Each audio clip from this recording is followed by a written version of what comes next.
This is James Luxon, delighted to be joined with Mark Tibbs today. Mark, how are you, mate? Lovely, James. Good to see you. I ain't seen you for a while. That's been a long time coming.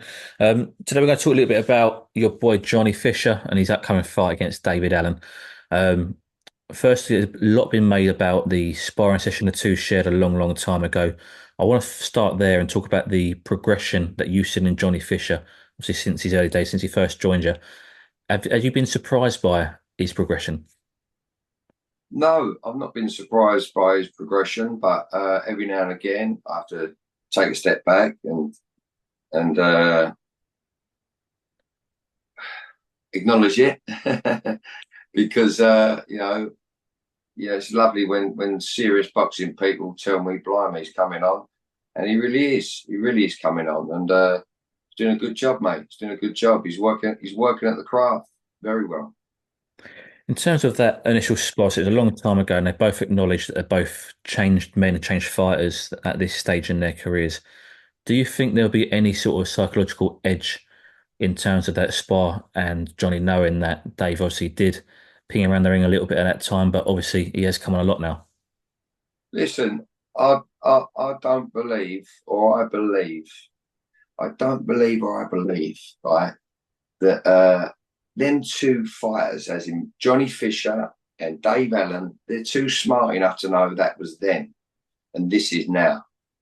Dave's been around the block or two. Yeah, he's been in domestically anyway, and he knows the score. He knows that was then. He's seen Johnny come on, and Johnny knows where he was back then and where he is now. You know what I'm saying? So listen, and so yeah, they won't dwell on. No one's going to dwell on the past. We're going to just, you know, they're just wise fighters. They know where they are in their careers.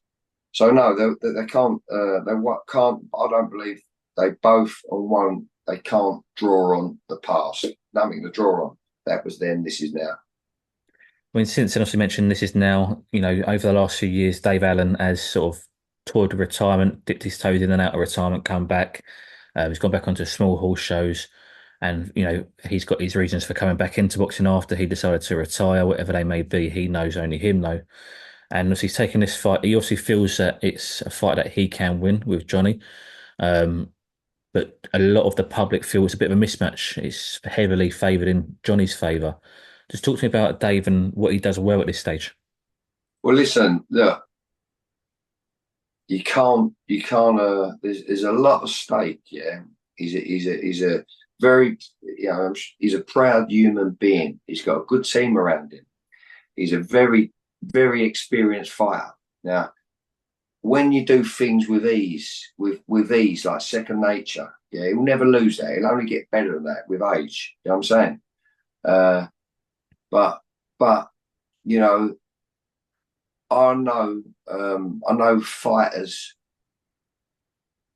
better than how can I say it? Just their mentality in that. You got to understand. You got to understand. We cannot underestimate Dave Allen. I will certainly not underestimate Dave Allen. Been around him for a long while, and I know him boxing wise, and you cannot underestimate. And Johnny Fisher will not allow or underestimate Dave Allen for sure, regardless of what the public say.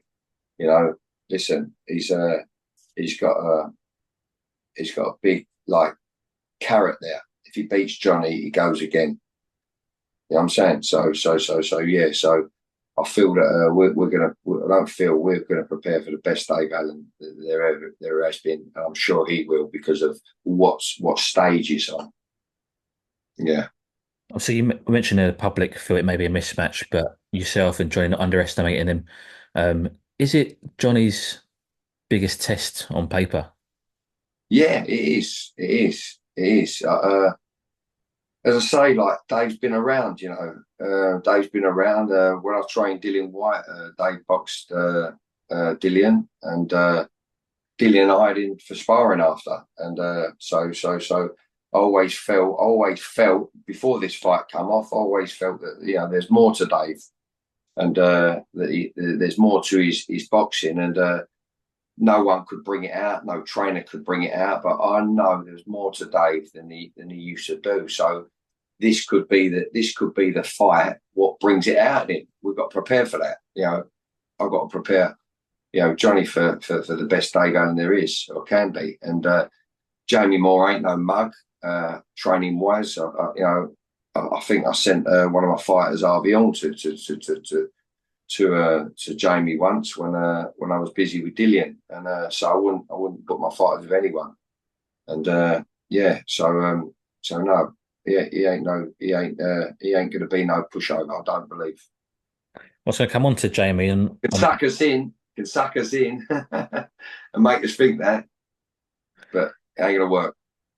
talked about Jamie. You mentioned obviously he's a good coach, well-respected coach, and obviously Dave's working with Jamie for this, and Jamie will be in the corner for this fight. How much of a confidence booster may that be for Dave Allen? Oh yeah. Listen, fighters know when they're getting good instruction or they're getting fat, bad instruction. So it's good for David that Jamie's took him under the wing and gonna prepare him for this fight for sure. It's a leg up for Dave, and yeah. So that's how it is. That's how it is. That's how it works. When I first heard this fight was rumoured, I thought, a decent heavyweight matchup, both good ticket sellers, could headline a couple box or maybe even the O2. Were you surprised that it landed in Saudi? Yeah, I'll be honest, yeah, I was, to the truth. I was a little surprised, but it's a great opportunity for Dave and Johnny, both teams for sure. Yeah. So, but I was surprised, I must say. Yeah.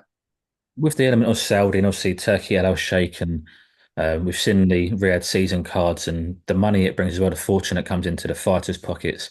You mentioned a carrot being dangled for Dave. There's also a carrot being dangled for Johnny as well. If he beats Dave well, it could be sort of a permanent fixture on these Riyadh season cards, which we know financially is going to do him well. But also, we're going to see him in tougher and potentially more 50-50 fights as well on that. How big's the carrot for Johnny on this one? Yeah. Well, listen, you just said it yourself. They don't mess about on these cards, and they will match them up. So me and Johnny haven't spoke about that, but that is in my head. Once you get on this, you still there? Yep. Sorry, someone's So, calling. Once you get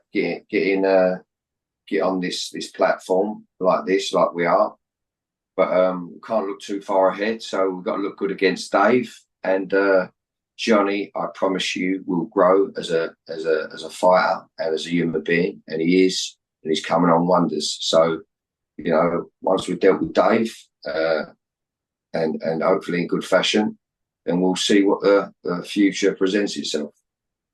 without looking too far and without looking past Dave, obviously there's been the desire there for Johnny to win a British title. Fraser Clark's name's been mentioned as well recently in interviews for the potentially vacant title if Fabio does vacate that title next year.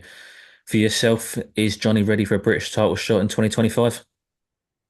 Well, we're not in 2025 yet, and I'm sure he will be. I don't want to sound too above myself or whatnot, but I promise you he will be. And one step at a time, as they say. And we got to deal with Dave Allen first. Perfect. Mark, I want to thank you very much for your time today. Appreciate it. It's been a nice little insight into Johnny and your camp there. Thanks, James. All the best, mate. Good to see you again. Yeah. Do, mate. We'll catch up again soon. Take care, James. All the best, mate.